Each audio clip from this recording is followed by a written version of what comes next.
How do I access the computer of someone who's passed away? Hi everyone, Leo Notenboom here for askleo.com. Let's get right into the question.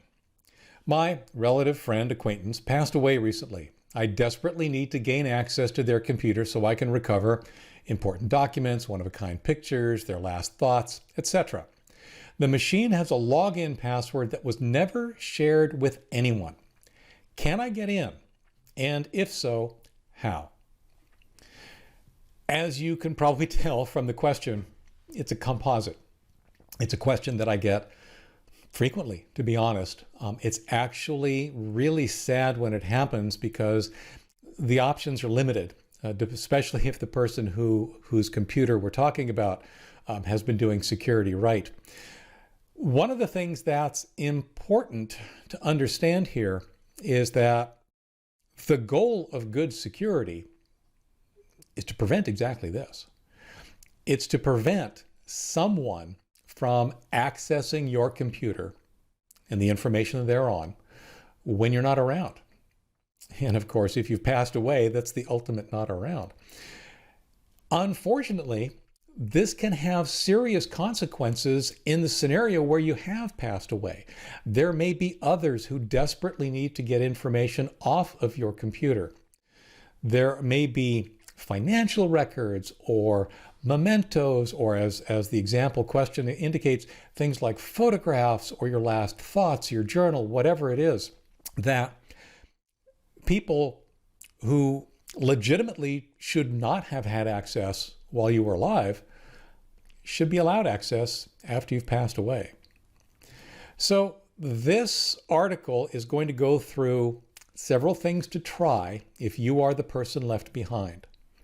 But I'll end on a note that has us trying very hard to avoid this scenario in the first place. You're the person left behind. You have your deceased relative's computer in your possession. Here are some things I think you should do and some things I think you should try. The very first thing you should do is going to be completely counterintuitive. Back it up. By that I mean, take a backup program like Macurum Reflect or ESA's To Do, using a different computer, create their backup media, their rescue media as it's called. It'll be a CD or a DVD or a USB device that you can boot from. Now boot this computer from that. If you can, and it's possible you may not be able to, but if you can, those rescue disks will actually fire up a copy of the backup program from the rescue disk that will allow you to actually back up the internal hard drive of the machine.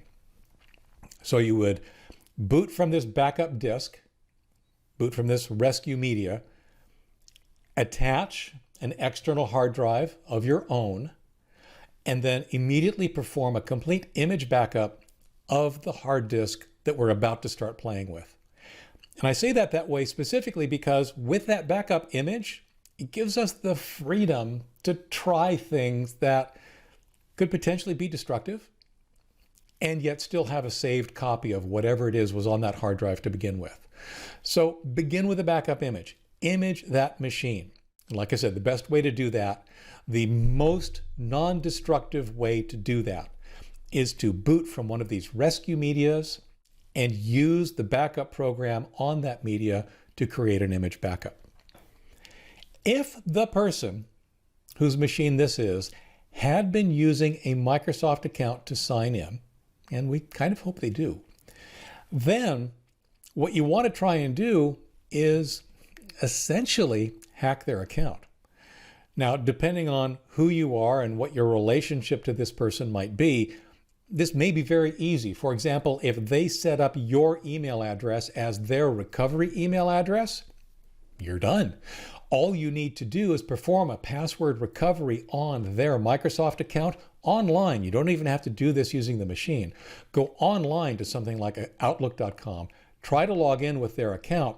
Since you don't know the password, perform a password recovery using your recovery email address as the the security measure that allows you to gain access to the account, set a new password online, and then go to the machine, sign in using that Microsoft account and the password that you just set. Like I said, you're done. You've changed the login password, but it does require that you be able to somehow recover access to their Microsoft account online. You may or may not be able to do that. Microsoft does have some policies in place for dealing with the accounts of deceased relatives. Most of the policies explicitly say you can't get in. Their default is to protect the privacy of the account holder even after they've passed away. So what that means, honestly, is that you actually don't want to tell Microsoft or any of the online services that this person has passed away until you've gained access to their information, assuming you can. But recovering that Microsoft account using the techniques you may or may not already have at your disposal is the first thing to try if you have, if the machine is being logged into using a Microsoft account. Now, if it's not using a Microsoft account, and if it's an older machine, there are techniques that you can use to reset the password of the administrator account on the machine. I have an article. I've lost the password to my Windows administrator account. How do I get it back? This details downloading a utility that, again, you boot from that would potentially allow you to go into the system registry, to the password database, and change or remove the administrator account password. Once you've done that, you can then reboot into the administrator account using a password of your own setting or whatever, reset the password on the local machine account that the person had been using to sign in with, and again, you're in. The downside, and this is a big one, is that Windows 10 does security better. So if you're using a more recent version of Windows, it's very possible that this technique will not work. If you're using Windows 7 or earlier, chances are it will. Windows 8, not so sure. But Windows 10 and later, it's worth trying. Don't get me wrong. It's absolutely worth trying, but don't get your hopes up. The next thing to do, honestly, in a situation like this, I would stop trying to log into the machine. The chances of being able to do so successfully are slim. What I would do in a situation like this is I would actually remove the hard drive from that machine and put it into an external drive enclosure. I would then take that drive as an external drive and plug it into a machine that I have access to. In theory, you would be able to access the contents of everything on that hard drive, which is pretty much what you want to do. There are two things that might get in your way. One is Windows file permissions. There is an article that I have called How Do I Gain Access to Files Windows Says I Don't Have Permission to Access that may help you get access to the files on that hard drive. The other problem could be BitLocker. Remember, as I said, if security was done right and thoroughly on this machine, it's possible you can't get access to what's on it. And BitLocker might be one reason why. Similarly, any whole disk encryption that happened to be used on that machine could be one reason why. Now, it's possible, specifically with BitLocker and maybe with the whole disk encryption, that the key was downloaded and saved or saved somewhere. Look for that. If you can get the BitLocker encryption key that the machine's user actually downloaded and saved somewhere, then you should be able to decrypt the drive. If you're using different full disk encryption, like say VeraCrypt, then maybe you'll find the password for it somewhere.